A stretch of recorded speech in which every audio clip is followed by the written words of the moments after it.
사랑하는 성도 여러분, 우리가 믿고 따르는 기독교 신앙, 기독교는 신비의 신앙이라 할 수 있습니다. 그 이유는 성경에서 말씀하고 있는 수많은 진리의 내용들이 일반적인 어떤 면에서는 상식이나 생각으로는 이해할 수 없는 그러한 내용들이 있기 때문에 그렇습니다. 근데 우리가 좀 잠시 좀 생각해야 될 것이 신비라는 단어입니다. 미스터리.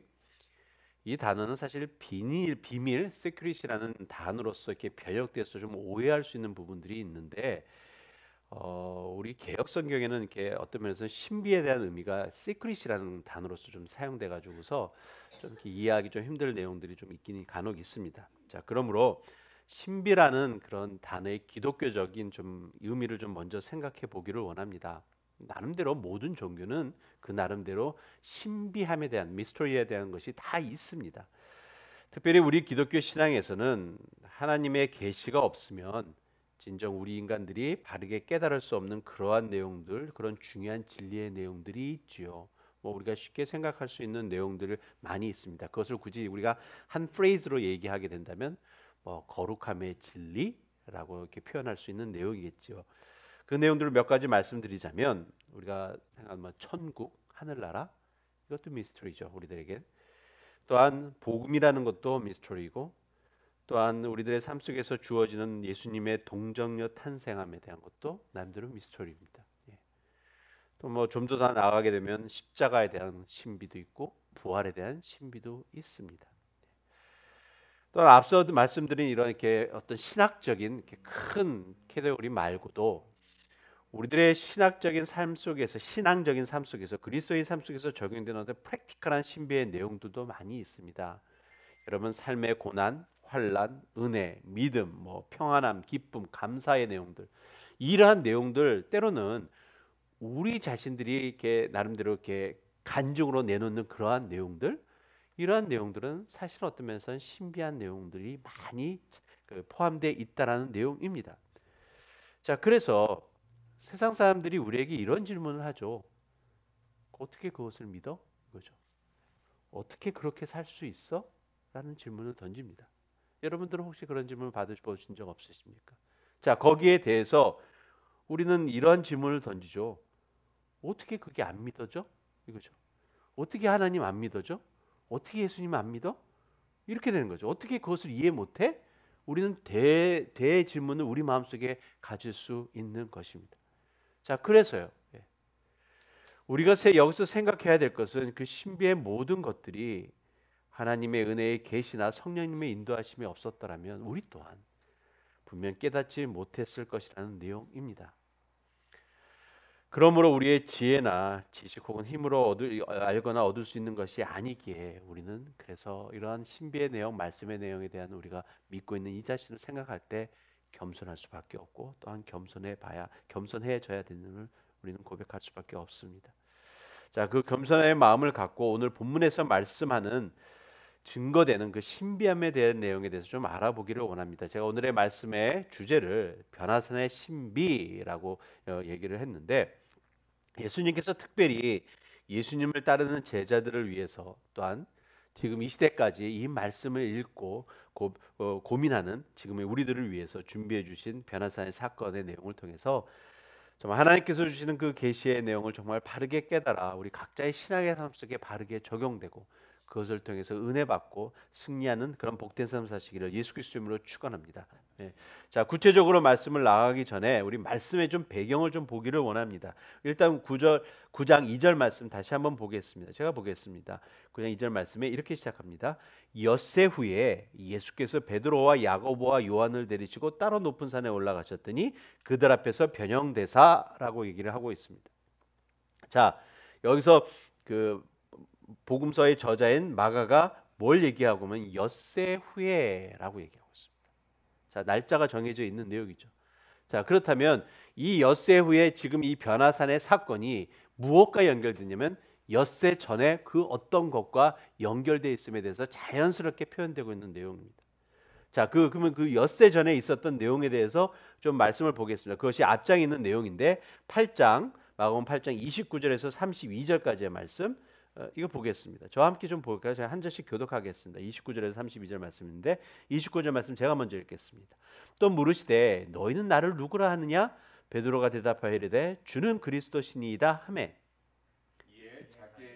아무에게도 말하지 말라 경고하시고 인자가 많은 고난을 받고 장로들과 대제사장들과 서기관들에게 버림받아 죽임을 당하고 사흘 만에 살아나야 할 것을 비로소 그들에게 가르치시되 내놓고 이 말씀을 하시니 베드로가 예수를 붙들고 항변하매라고 얘기하고 있습니다. 그 전에 무슨 얘기가 있으면 예수님께서 즉 내가 십자가를 지고 죽을 거야, 너희들 죽을 거야라는 것에 그리고 또 부활할 거에 대한 내용을 쫙 했더니 베드로가 거기에 대해서 그러시면 안 됩니다 라고 한 내용입니다. 성도 여러분, 이것이 이 사실이 사실 일반적으로 우리들이 우리 구원자에 대해서 일반적인 반응의 내용이라 저는 생각합니다. 여러분 나름대로의 구원자의 모습에 대해서 이런 생각 안 해보셨습니까? 우리 예수님은, 우리 하나님은 이러셔야 돼. 이것이 꼭 구원이란 그런 내용보다 우리 하나님은, 나의 하나님은 나의 삶 속에서 이렇게 하셔야 돼 라는 것으로서 우리는 나름대로 나의 구원자, 나의 구세주의 모습을 이렇게 정하고 있지는 않으십니까? 예수님 그렇게 하시면 안 되십니다. 왜 예수님은 나의 삶 속에서 그렇게 인도하십니까? 라고 여러분은 항변하신 내용은 없으십니까? 이거죠. 사랑하는 성도 여러분, 거기에 대해서 나름대로 질문을 갖고 항변하는 거기에 대해서 주님께서 그리스도의 신앙의 삶의 신비함에 대해서 말씀하신 내용이 33절에서 35절에 대한 말씀입니다. 이건 제가 읽겠습니다. 예수께서 베드로가 항변을 하고 나니까 예수께서 돌이키서 제자들을 보시며 베드로를 꾸짖어 이르시되 사탄아 내 뒤로 물러가라. 내가 하나님의 일을 생각하지 아니하고 도리어 사람의 이름을 생각하는도다 하시고 무리와 제자들을 불러 이르시되 누구든지 나를 따라오려거든 자기를 부인하고 자기 십자가를 지고 나를 따를 것이라. 누구든지 자기 목숨을 구원하고자 하면 잃을 것이요 누구든지 나와 복음을 위하여 자기 목숨을 잃으면 구원을 받으리라 라고 얘기를 하고 있습니다. 자, 니네들이 생각하는 것, 우리들의 구세 하나님의 뜻에 따라 살아가는 것이 니네들이 생각하는 것과 다르다라고 말씀하시면서 그 다른 것을 구체적으로 보여주시려고 했었던 것이 바로 오늘의 말씀에 우리가 본문의 말씀을 교독한 그 말씀의 내용입니다. 그래서 제자들에게 직접 눈으로 확인시키고자 인도하신 사건이 바로 이 변화산의 사건에 대한 신비함의 내용이라는 말씀입니다. 자, 그래서요. 이제 그 제자들에게 또한 주님을 따르는 지금의 우리들에게 계시로 보여주시라는 그 신비의 내용에 대해서 우리 하나씩 좀 알아보기를 원합니다. 자, 그 변화산의 신비의 내용, 그래서 우리가 첫 번째로 나눈 내용은 성육신의 신비를 증거하고 있는 내용입니다. 성육신의 신비, Mystery of the Incarnation이라는 내용입니다. 자, 9장 2절에서 3절 말씀 제가 한번 다시 읽겠습니다. 엿새 후에 예수께서 베드로와 야고보와 요한을 데리시고 따로 높은 산에 올라가셨더니 그들 앞에서 변형되사 그 옷이 광채가 나며 세상에서 빨래하는 자가 그렇게 희귀할 수 없을 만큼 희어졌더라 라는 내용입니다. 여러분, 특별히 이 마가복음은 마가의 저자가 예수님에 대해서 이렇게 설명하고 있는 것이 뭐냐면, 특별히 주장하고 이렇게 주된 주제가 뭐냐면 예수님이 종으로서, 그러니까 예수님이 일꾼으로서 무슨 일을 하셨는지에 대해서 초점을 맞추고 있습니다. 그래서 여러분 마가복음의 말씀을 이렇게 쭉 읽다 보게 되면 어떤 내용들이 있냐면 예수님께서 사역하신 것에 포커스를 두고 있어요. 계속 그것이 증거되고 있어요. 그래서 오늘의 본문의 말씀 9장에까지 나오기 전에도 중풍병자를 고치시고 바람과 바다를 잠잠케 하여 주시고 귀신 들린 사람을 고치시고 그 다음에 바다 위를 걸으시고 4천 명을 먹이신 그러한 내용들이 쭉 이렇게 나열되고 있었습니다. 자, 이러한 기적과 같은 사건, 우리 인간으로서 어떻게 하면서 행할 수 없는 기적과 사건들이 계속적으로 나열되고 있는데 거기에 대한 바리새인들의 모습이 어땠는 줄 아십니까? 마가복음 8장 11절에서 11절, 우리 앞장에 있는 내용인데 이거 함께 읽겠습니다. 한번 볼까? 마가복음 8장 11절 12절 말씀. 자, 같이 읽겠습니다. 시작. 바리새인들이 나와서 예수를 힐난하며 그를 시험하여 하늘로부터 오는 표적을 구하거늘. 12절에 예수께서 마음속으로 깊이 탄식하시며 이르시되 어찌하여 이 세대가 표적을 구하느냐? 내가 진실로 너에게 이르노니 이 세대에 표적을 주지 아니하시리라. 예, 이렇습니다. 예. 자, 그 앞에 수많은 기적들을 펼치셨었습니다. 그것을 바리새인들이 못 들었을까요? 못 봤을까? 아닙니다. 들어 알고 있습니다. 자, 그럼에도 불구하고죠. 계속적으로 바리새인들은 뭐냐면 표적 보여달라, 보여달라, 보여달라, 보여달라라고 얘기하는 것이었었습니다. 자, 그런데 이것이 바리새인들, 오케이, 바리새인들은 그렇다 치고, 그러면 따르는 제자들, 제자들의 모습은 어떠했을까라는 내용입니다. 제자들의 마음 속에는 분명한 것은 똑같은 남아있는 그런 부분이 있지 않았을까 저는 생각합니다. 제자들의 마음 속에서도요. 어떤 면에서는 바리새인들이 요구하고 있는 그 표적을 제자들도 계속적으로 보고 싶었지 않았었을까라는 생각을 합니다. 왜냐하면 사실 기적을 봤지만 예수님의 겉모습이 그들이 기대하는 어떤 구원자나 그 위대한 모습의 풍채가 아니었기 때문이라 저는 또 나름대로 이렇게 좀 생각해 봅니다. 이유가 있습니다. 여러분 잘 아시죠? 예수님의 모습에 대해서 나름대로 설명되어 주고 예언되어 있는 말씀이 있습니다. 자, 이사야서 53장 2절 말씀에 이렇게 됩니다. 자, 그는 주 앞에서 자라나기를 연한 순 같고 마른 땅에서 나온 뿌리 같아서 고운 모양도 없고 풍채도 없은즉 우리가 보기에 흠모할 만한 아름다운 것이 없도다. 이것이 이사야 선지자가 예수님에 대해서 예언되어 있는 이 말씀입니다, 여러분. 자, 이 말씀입니다. 그러니 예수님께서 제자들에게 사람들이 나를 누구냐 하느냐라는 질문이 그 뒤에 일어나는 내용들입니다. 그랬었을 때 그 누구도 자신 있게 예수님은 누구십니다 라고 말하는 제자들이 없었죠. 베드로만 제외하고서는요. 그나마 베드로가 고백했던 것 또한 그가 그냥 모르는 것처럼 이렇게 사실 증거하고 있는 내용입니다. 이러한 상황들 속에서 그렇죠. 이러한 상황들 속에서 예수님께서 제자들을 끌고 나아가십니다. 어디로요? 변화산상에 올라가십니다. 그러면서 그들에게 보여주신 것이 지금 제가 조금 전에 읽었던 2절에서 3절에 대한 말씀입니다. 자, 2절과 3절 말씀에서 어떻게 다시 한번 강조하고 있냐면 높은 산에 변화산상에 올라가셔서 그들 앞에서 변형되사라고 얘기합니다. 근데 그 변형된 모습이 어떻게 표현되고 있는 마가가 어떻게 설명하고 있냐면 그 옷이 광채가 나고 세상에서 빨래하는 자가 그렇게 희게할 수 없을 만큼 매우 희어졌더라라고 얘기하고 있습니다. 자, 앞서서 이사야 말씀을 통해서 고운 모양도 없고 풍채도 없고 흠모할 만한 아름다운 것도 없는 그 모습이 아니라 우리 인간의 말로서 감히 표현할 수 없는 내용을 이렇게 표현하고 있는 것입니다. 변형이 되셨는데 그곳에 광채가 나고 그것이 어떻게 말로 표현할 수 없을 만큼 희어졌음에 대해서 설명하고 있는 내용이죠. 어떻게 우리 인간의 말로서 표현할 수 없는 그 내용에 대해서 설명하고 있는 것입니다. 사랑스러운 성도 여러분, 세상 사람들이 혹은 제자들의 마음속에 남아있을 법한 선지자 중에 한 사람으로가 아닌 이거죠.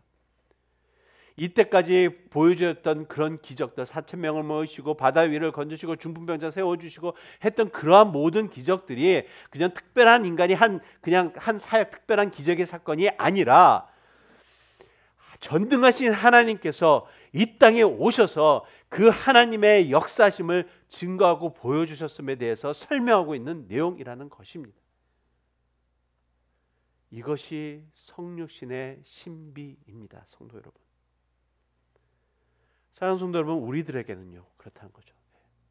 여러분들은 우리 예수님이 진정 여러분의 삶 속에 어떤 분으로 맞이하셨습니까? 또한 맞이하고 계십니까? 그렇죠. 세상은 전지전능하신 하나님의 독생자 예수 그리스도를 그저 나름대로 좁게 평가하는 수준이 뭔지 여러분 아십니까? 그냥 세상의 3대 성자 중에 하나라고 얘기를 하고 있죠. 예수, 공자, 석가모니 같은 그런 이렇게 나름대로 성자 중에 한 사람으로 평가하고 있는 것이 그나마 세상에서 가장 좋게 평가하는 내용입니다. 물론 지금으로서는 수많은 사람 부류들이 예수님에 대해서 적대시하고 있죠. 저의 여러분의 삶 속에서는 과연 어떤 분으로 계십니까? 여러분 최근의 뉴스 중에 캘리포니아에 애들 초등학교 방과 후에 사탄 그룹이라는 것에 대해서 할 수 있도록 하는 내용이 지금 나오고 있습니다. 여러분 아십니까? 여러분 자녀들입니다. 제 자녀들은 다 커서 이제 별로 관심이 없는데, 물론 이제 걔 손자들이 남아있지만, 사탄 그룹이라는 것을 만들 수 있도록 허가를 내달라는 내용입니다. 초등학교 애들 뭘 안다고? 여러분의 자녀들이 후에 나 이런 그룹에 갈 거야, 정말 그러지 않기를 정말 원합니다. 성도 여러분. 사랑하는 성도 여러분, 세상이 이렇게 적대시하고 있는데 여러분들은 어떠십니까? 예수 그리스도가 여러분의 진정한 구원자이심을 정말 믿으십니까? 자, 그렇다면 그 믿음과 함께 우리는 그 예수님을 나의 삶의 진정한 주인으로 모시고 살아야 합니다. 그 주인 되심은 우리 삶의 진정한 통치자가 되시고 왕이 되심을 선포하고 나아가는 것이죠. 그 모습 속에서 순종하는 그런 삶을 살아야 된다는 말씀입니다. 여러분, 기독교의 변증가로서 유명한 분이 있으시죠. C.S. 루이스라는 분이시죠. 이분이 쓴 책 중에 순전한 기독교라는 책이 있습니다. 예, 여러분 한번 사서 읽어보시길 바랍니다. 우리 기독교에 대해서 아주 잘 설명되어 있고, 우리가 세상에 나서 싸울 때 정말 이렇게 여러분들의 도움이 될 수 있는 그런 말씀이 있습니다. 자, 그 말씀에, 그 책의 내용 중에 하나님과 우리 인간과의 관계에 대해서 설명한 내용이 있습니다. 이런 내용입니다. 제가 읽어드리겠습니다. 사람이 엔진을 처음 만들었듯이, 차의 엔진을 처음 만들었듯이 하나님은 인간을 처음 만드셨습니다. 자, 그러면서 차는 휘발유를 넣어야 달릴 수 있게 만들어졌기 때문에 다른 것을 넣으면 달릴 수가 없습니다. 하나님은 우리 인간을 만드셨을 때 어떻게 만드셨냐면 그분 자신을 넣어야 달릴 수 있도록 만드셨습니다. 여러분 이해하십니까? 스스로 우리의 영혼이 연소시켜 어떤 연료가 되시기 위해서, 우리의 영혼이 살아갈 수 있는 참된 음식이 되시기 위해서 하나님께서는 그렇게 우리 인간을 만드셨고 그렇게 하셨다는 것입니다. 다른 연료나 음식은 없습니다라는 내용입니다. 사랑하는 성도 여러분, 성육신 하셔서 이 땅에 오신 예수님, 저와 여러분의 삶에 진정한 하나님으로 믿고 우리 각자의 삶에 없어서는 안 될 분이심을 선포하며 살아가시기를 예수 그리스도로 축원합니다. 이것이 성육신의 신비입니다. 이것이 변화산 사건에서 주는 첫 번째의 신비라는 말씀입니다. 자, 두 번째로 변화산에서 주는 신비는 십자가의 신비입니다. 오늘 본문의 말씀, 그 9장 4절에서 8절 말씀 제가 읽겠습니다. 이에 엘리야가 모세와 함께 그들에게 나타나 예수와 더불어 말하거늘 베드로가 예수께 고하되옵비어 우리가 여기 있는 것이 좋사오니 우리가 초막셋을 짓되 하나는 주를 위하여 하나는 모세를 위하여 하나는 엘리야를 위하여 하사이다 하니 이는 그들이 몹시 무서워하므로 그가 무슨 말을 할지 알지 못함이더라.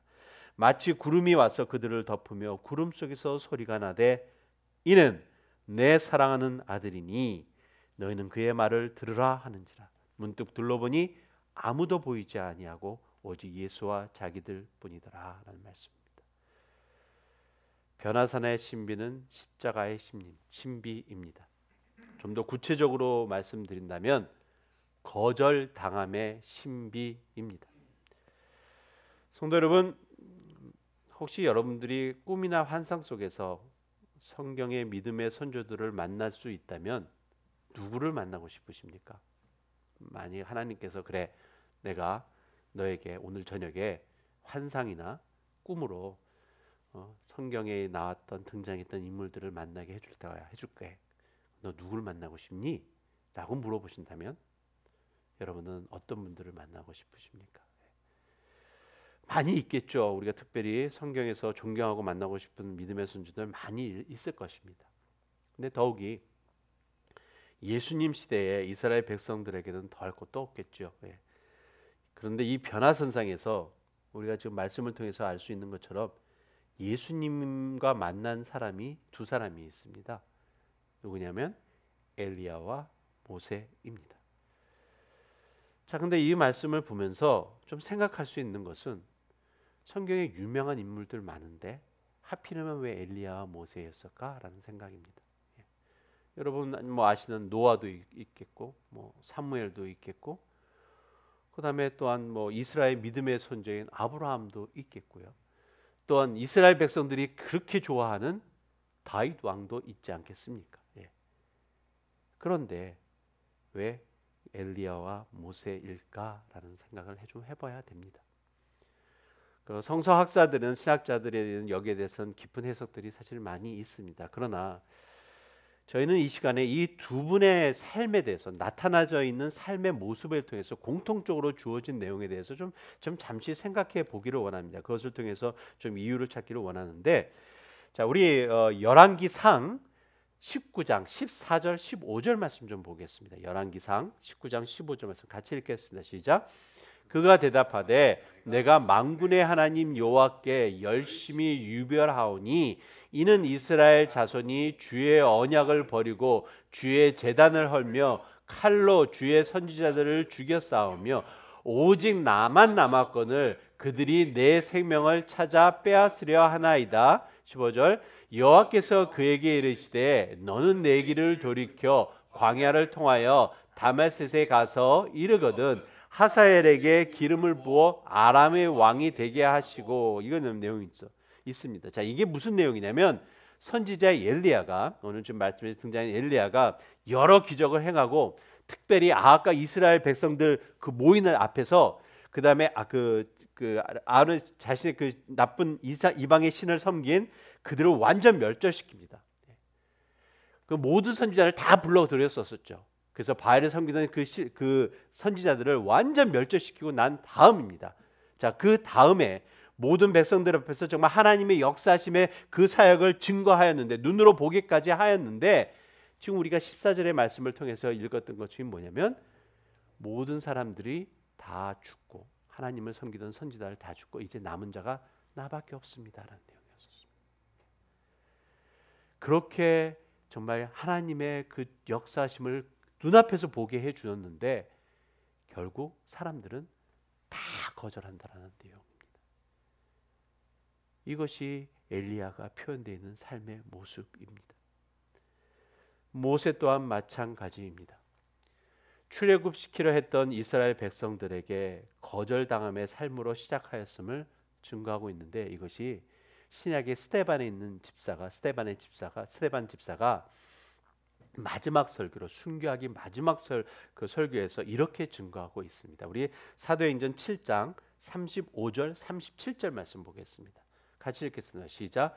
그들의 말이 누가 너를 관리와 재판장으로 세웠느냐 하며 거절하던 그 모세를 하나님은 가시떨기 떨기 가운데서 보이던 천사의 손으로 관리와 속량하는 자로 보내셨으니 이스라엘 자손에 대하여 하나님이 너희 형제 가운데서 나와 같은 선지자를 세우리라 하던 자가 곧 이 모세라 라는 내용입니다.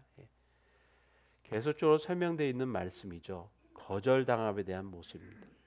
자, 두 말씀을 통해 이 두 사람의 모습과 공통적으로 적용되는 것이 바로 하나님이 세우심과 동시에 거절당함에 대한 내용. 누구에게 거절당한다고요? 사람들에게 라는 내용입니다. 자, 이 두 사람의 삶과 사역의 그 부르심의 두 가지의 내용이 누구를 또 설명하고 있냐면 바로 예수님께서도 짊어지셔야 될 하나님의 뜻에 대해서 설명되고 있는 내용입니다. 즉 엘리야와 모세, 하나님께서 이들을 백성과 하나님 사이의 중보자로 세우시고 그 하나님의 사역을 감당하게 하셨음에도 불구하고 나름대로 짊어지셔야 하셨던 것이 거절당함의 아픔이고 슬픔이고 나름대로의 괴로움의 그 사역입니다. 그것을 감당하셨어야 합니다. 자, 무엇을 위하여, 누구를 위해서라는 생각을 우리는 해봐야 됩니다. 성도 여러분, 그 모든 것이 우리와 같이 무지한 백성들을 구원하시기 위한 것입니다. 그 구원함의 완전한 결정체가 바로 우리가 알고 믿고 있는 예수 그리스도의 십자가의 사역에 대한 내용이라는 말씀입니다. 이 십자가의 사역을 감당하시기 위해서 예수님께서 성육신하셔서 이 낮고 낮은 이곳에 오셨습니다. 여러분, 예수님께서 이 땅에 계실 때 하셨던 것이 무엇이었습니까? 앞서 말씀드렸던 것처럼 수많은 기적을 일으키시면서 그들의 영혼들을 고쳐주셨었고, 하나님의 나라로 초대하셨었고, 하나님이 누구신가에 대해서 계속적으로 설명하셨었는데, 그러한 구원의 사역에 대한 사역을 계속적으로 펼치셨는데, 하나님께서, 예수님께서 인간들에게 붙잡혀 가실 때, 구원의 사역을 완성하시기 위해서 붙잡혀 가실 그때에 그렇게 따랐던 제자들 또한, 내가 하나님, 내가 예수님이 죽으시면 나는 목숨 걸고 그것을 맡겠습니다라고 고백했던 그 제자들 또한 예수님을 부인하는 그러한 거절함의, 그러한 아픔의 상처를 예수님은 감당하셔야 됐다라는 말씀입니다. 혹시나 우리들의 삶 속에서는 이거죠. 우리들의 삶 속에서 이렇게 예수님을 거절한 내용 없습니까? 여러분들이 이렇게 고백하지 않습니까? 예수 그리스도로 말미암아 나는 구원받았습니다라고 우리는 고백하지 않습니까?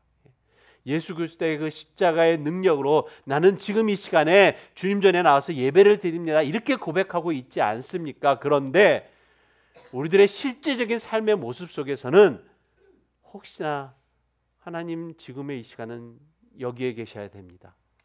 하나님, 예수님, 나는 지금의 이 시간은 예수님과 떨어진 삶을 살아야 됩니다라고 거절하고 있는 모습은 없으시냐는 말씀입니다. 성도 여러분, 변화산의 신비는 영광스러운 하나님이 아주 보잘것없는 인간들에게 거절당할 것에 대해 보여주신 내용이라 생각합니다. 우리 인간들이 얼마나 교만한지, 얼마나 무지한지 잘 보여주시는 것입니다. 성도 여러분, 말씀에 엘리야와 모세와 말을 나누심에 대한 내용이 있습니다. 4절 말씀 제가 한번 보겠습니다. 이에 엘리야가 모세와 함께 그들에게 나타나 예수와 더불어 말하거늘, 말씀이 있습니다. 저는 이 말씀 묵상하면서 예수님께서 무슨 말씀을 그들과 나누셨을까라는 생각을 좀 해봅니다. 엘리야와 모세와 더불어 말씀하셨다라고 얘기를 하고 있습니다. 특별히 말한다는 말씀에 대해서 복음서에서 특별히 증거하고 있는 내용이 뭔가 있지 않을까라는 생각을 해봤던 것입니다. 무엇이었을까? 나름대로 상상할 수 있는 것은, 비록 지금의 예수님의 삶, 나름대로 외롭고 힘든 삶이고, 또한 앞으로 짊어져야 될 그 사역, 고통과 환난과 고난의 그 십자가에 대한 내용, 그것에서 말씀하시면서, 그러면서 엘리야와 모세가 보여주시고 나타내주고 가르쳐주시고 회복하고 싶은 마음은 하나님 아버지가 함께 하시고 역사하시겠다는 그 내용이 아니었을까라는 생각을 해봅니다. 짊어지셔야 될 예수님, 그분에게 하나님께서 함께 하심에 대해서 나름대로 말씀해주고 계신 것이 아닐까, 저는 나름대로 상상합니다. 그 이유는 그 뒤에 있는 말씀 때문에 그렇습니다. 우리 7절과 8절 말씀, 이 말씀 다시 한번 우리 합독하겠습니다. 7절과 8절 시작. 마치 구름이 와서 그들을 덮으며 구름 속에서 소리가 나되 이는 내 사랑하는 아들이니 너희는 그의 말을 들으라 하는지라. 문득 불러보니 아무도 보이지 아니하고 오직 예수와 자기들 뿐이었더라. 다시 한번 하나님께서 예수님에 대해서 선포하십니다. 누구들에게? 제자들에게. 이거죠. 뭐라고요? 내 사랑하는 아들이다 라고 얘기하고 있습니다. 여러분, 이 한 귀절이 우리들에게 주는 놀라운 내용들이 많이 있습니다. 내 사랑하는 아들이니 예수님에게는 과연 어떠한 것으로서 다가왔습니까? 힘든고 외롭고 나름대로 그 고통의 순간들이 내 사랑하는 아들이니 라고 명확히 해주는 그 말씀 속에서 진정한 힘과 위로를 얻지 않으셨을까라는 것입니다. 여러분, 내 사랑하는 아들이니, 그러기에 너희들은, 분명한 것은 하나님께서 이 땅에 성육신 되셔서 오셨던 그 모습이 바로 예수다라고 제자들에게 선포하고 있는 것입니다. 내 사랑하는 아들이니 라는 이 한 구절은 그리고 단지 예수 그리스도 한 분에게만 적용되어 있는 것이 아니라 정말 예수 그리스도를 구세주로 믿고 따르는 우리 모두에게 주어진 말씀이라 또한 저는 믿습니다. 이유는 말씀에서 그렇게 선포하고 있기 때문에 그렇습니다. 우리가 잘 아는 말씀 중에 요한복음 1장 12절 말씀이 있습니다. 어떤 말씀이냐면 영접하는 자 곧 그 이름을 믿는 자들에게는 뭐냐고요? 하나님의 자녀가 되는 권세를 주셨으니 라는 내용입니다. 누구예요? 우리들이란 말씀입니다. 영접하는 자 곧 그 이름을 믿는 자, 예수 그리스도를 영접하고 그 이름을 믿는 우리들에게는 어떠한 위치 변경이 있다고요? 하나님의 자녀, 하나님의 아들, 하나님의 딸이라는 권세를 우리에게 주셨다라는 말씀입니다. 그러기에 이거죠. 그러기에 사랑하는 성도 여러분, 우리도 그리스도인의 삶이 이 땅에서 육체적인 삶만으로 끝나는 것이 아니고 정말 지금의 삶이 힘들고 어렵더라도 감사하며 살아갈 수 있는 이유가 바로 여기에 있기 때문에 그렇습니다. 사랑하는 성도 여러분, 이것이 변화산 사건이 우리들에게 주는 신비의 내용입니다. 변화산의 산의 신비가 바로 십자가의 신비, 거절당함의 신비이지만 이 거절당함은 그것으로 멈추지 않기 때문에 그렇습니다. 분명한 것은 하나님께서 역사하시고 반전의 신비가 있기 때문에 우리가 다시 한번 주님 앞에 감사함으로 얻을 수 있는 그런 신비의 내용이라는 말씀입니다. 자, 이것이 두 번째에 대한 내용이었고, 이제 세 번째로 나눌 변화산의 신비는 부활의 신비의 내용입니다. 부활의 신비. 우리 본문의 말씀 9절에서 13절까지 이거 다시 우리 같이 합독하겠습니다. 시작. 그들이 산에서 내려올 때에 예수께서 경고하시되 인자가 죽은 자 가운데서 살아날 때까지는 본 것을 아무에게도 이르지 말라 하시니 그들이 이 말씀을 마음에 두며 서로 문의하되 죽은 자 가운데서 살아나는 것이 무엇일까 하고 이에 예수께 묻자와 이르되 어찌하여 서기관들이 엘리야가 먼저 와야 하리라 하나이까 이르시되 엘리야가 과연 먼저 와서 모든 것을 회복하거니와 어찌 인자에 대하여 기록하기를 많은 고난을 받고 멸시를 당하리라 하였느냐. 그러나 내가 너희에게 이르노니 엘리야가 왔을 때 기록된 바와 같이 사람들이 함부로 대우하였느니라 하시니라 라는 말씀입니다. 성도 여러분, 우리가 지금 말씀을 통해서 알 수 있는 내용 중에 예수님께서 특별히 제자들에게 뭐에 대해서 강조하고 있냐면 부활에 대해서 강조하고 있는 내용입니다. 그렇죠? 그런데 기독교 신앙에 있어서 정말 중요한 내용 중에 하나가 저는 바로 이 부활 신앙이라 믿습니다. 자, 그 이유는 우리 고린도전서 15장 말씀을 좀 보겠습니다. 고린도전서 15장 전체가 부활에 대한 내용인데 좀 몇 구절 보겠습니다. 자, 고린도전서 15장 3절에서 4절 말씀 같이 읽겠습니다. 시작. 내가 받은 것을 먼저 너에게 전하였노니 이는 성경대로 그리스도께서 우리 죄를 위하여 죽으시고 장사 지낸 바 되셨다가 성경대로 사흘 만에 다시 살아나사 예수 그리스도의 그 부활에 대한 모습에 대해서 증거하고 있죠. 자, 그것이 어떻게 했다고요? 자, 12절에서 14절 말씀 보겠습니다. 시작. 그리스도께서 죽은 자 가운데서 살아나셨고 전파되었거늘 너희 중에서 어떤 사람들은 어찌하여 죽은 자 가운데서 부활이 없다 하느니 만일 죽은 자의 부활이 없으면 그리스도도 다시 살아나지 못하였으리라. 그리스도께서 만일 다시 살아나지 못하셨으면 우리가 전파하는 것도 헛것이요 또 너희 믿음도 헛것이다. 우리의 믿음이 헛것이 될 것에 대해서 얘기하면서 그것이 마지막 결론으로 어떻게 했냐면 19절 말씀 보겠습니다. 만일 그리스도 안에서 우리가 바라는 것이 다만 이 세상이 전부라면 모든 사람 가운데서 우리가 어떤 사람이라고요? 더욱 불쌍한 자다라고 해요. 그러므로라는 거죠. 이토록 그리스도인들에게 있어서 부활은 결코 변할 수 없는 진리로 서 있어야 됩니다. 이것이 우리들에게 진정한 소망이 되기 때문에 그렇습니다. 여러분, 여러분들의 삶 속에 진정 부활의 신앙 여러분 갖고 계십니까? 제가 한 2주 전에 제가 전주에도 제가 잠시 한번 말씀드린 것 같은데 제가 개인적으로 아는 성도님의 아버님의 그 임종 예배와 천국 그 환송 예배를 집례하게 되었었습니다.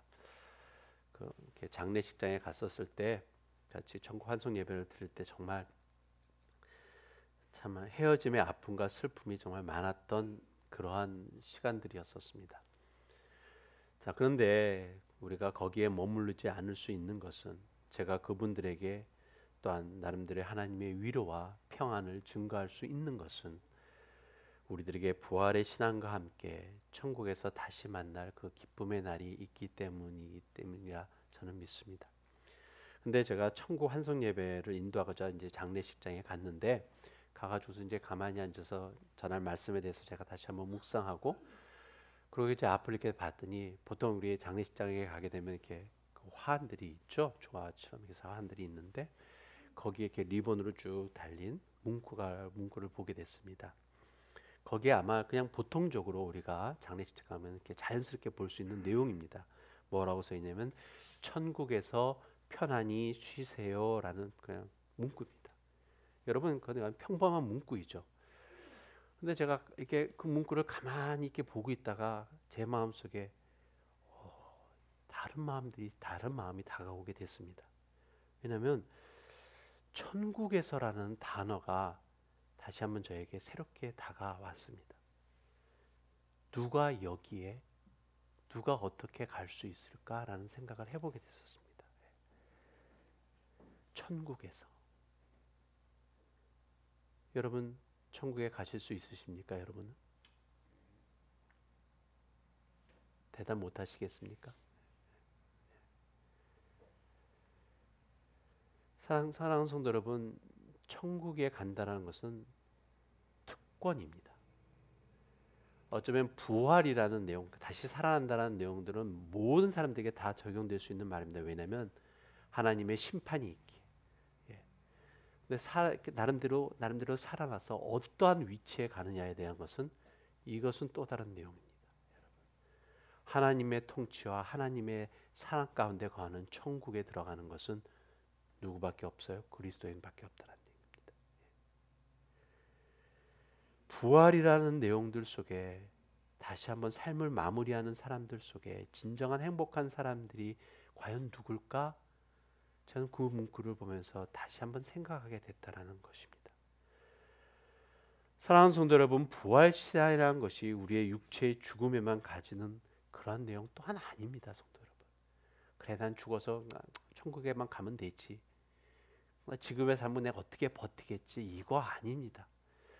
하나님께서 우리들에게 준 부활의 신앙은 우리가 죽어서 갈 수 있는 그 천국에 들어갈 수 있는 그 확실한 특권에 대한 것뿐만이 아니라 지금의 이 순간의 삶 속에서도 우리가 누릴 수 있는 것으로서 다가오고 있는 말씀입니다. 여러분 앞서 말씀드린 고린도전서 이 15장 말씀 전체가 부활에 대해서 쭉 설명하고 있는 내용인데 사실 이 앞쪽의 말씀 우리가 지금 뒷부분을 읽었는데 이 앞부분의 말씀 속에서는 무엇이냐면 나름대로 우리 인간의 삶 속에서 겪을 수 있는 절망과 자책과 의심과 혼란과 불안함과 공포 이 모든 것들 신앙 현실에서 우리가 겪을 수 있는 주어지는 그런 수많은 그러한 많은 내용들 속에 우리가 겪을 수 있는 내용들이지만 분명한 것은 반전이 있다라고 설명하고 있는 것이 바로 고린도전서 우리가 함께 읽었었던 15장 56절에서 58절에 대한 내용이라는 말씀입니다. 자, 이 내용 속에 제가 다시 한번 좀 말씀을 좀 읽도록 하겠습니다. 자, 우리 이거 같이 읽겠습니다. 15장 56절 58절 말씀입니다. 쭉 그런 내용에 대해서 설명하면서 부활에 대해서 설명하면서 56절에서 58절의 말씀에 대해서 이렇게 얘기하고 있습니다. 같이 읽겠습니다. 시작. 사망이 쏘는 것은 죄요 죄의 권능은 율법이라 우리 주 예수 그리스도로 말미암아 우리에게 승리를 주시는 하나님께 감사하노니 그러므로 내 사랑하는 형제들아 견실하며 흔들리지 말고 항상 주의 일에 더욱 힘쓰는 자들이 되라. 이는 너희 수고가 주 안에서 헛되지 않은 줄을 아는 것이다. 계속적으로 앞에서 설명하고 있습니다. 우리에게 다가오는 것만 사망이 주는 것에 대한 내용이고 죄에 대한 것 때문에 힘들고 어려운 그런 내용들에서 쭉 설명하지만 그러나 분명한 것은 얘기죠. 그러나 분명한 것은 우리 주 예수 그리스도를 말미암아 너에게 뭘 준다고요? 승리를 준다. 그 승리가 바로 부활에 대한 승리라는 말씀입니다. 이것이 우리 그리스도인들이 누릴 수 있는 것은 지금의 삶 속에서 누릴 수 있는 그런 부활에 대한 참된 신비에 대한 내용이고, 또한 우리가 죽어서 천국에 간다 할지라도 더 많은 더 놀라운 천국에 대한 신비를 우리가 누릴 수 있다는 것에 대해서 설명하고 있는 내용입니다. 사랑하는 성도 여러분, 세상에서 증거되고 있는 수많은 간증의 내용들이 있죠. 여러분 각자의 삶 속에서도 나름대로 나는 적어도 이 정도의 간증의 내용은 있어 라는 내용들 있을 것입니다. 예. 자, 이 내용들 여러분 어떤 내용입니까? 주로 내가 하나님을 모르고 있었을 때, 또한 하나님을 알고 있었을 때도 힘들고 어려운 그런 상황 속에서도 하나님께서 역사하시고 일으켜주시는 그 반전의 효과에 대해서 증거하고 있는 것이 우리가 간증에 대한 내용 아니겠습니까? 우리가 나름대로 듣는 하나님의 역사심의 그 간증에 대한 내용, 또한 내가 증거하는 이 내용들이 바로 우리 그리스도인들이 증거하고 있는 부활의 신비에 대한 내용입니다. 성도 여러분, 그러기에 기독교의 신비는 결코 감추어져야 되는 어떤 비밀스러운 그런 내용이 아닙니다. 만약 이것이 계속적으로 나의 삶 속에 감추어진 비밀의 모습으로 다가온다면 두 가지입니다. 내가 영적으로 죽어 있거나 바로 서 있지 못하기 때문이라는 것입니다.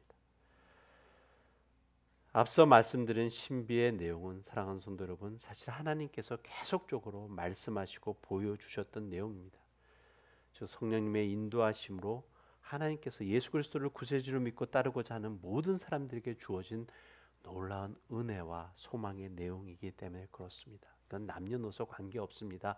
많이 배웠거나 적게 배웠거나 뭐 재물이 많거나 관계없습니다. 모든 사람들에게 공평하게 주어진 내용이라는 말씀입니다. 자, 그러기에라는 거죠. 사랑하는 성도 여러분, 나의 지금의 모습이 어떻든지 간에 우리는 분명 나를 통해서 증거하여야 할 것이 있습니다. 신비를 알게 된 우리들이 그 신비의 내용이 단지 나만의 것으로만 남아있는 것이 아니라 정말 이것이 우리들의 삶 속에서 증거되어야 됩니다. 변화산의 신비, 성육신의 신비, 십자가 거절당함의 신비, 부활의 신비, 때로는 우리들의 삶 속에서 다 주어질 수 있는 내용이죠.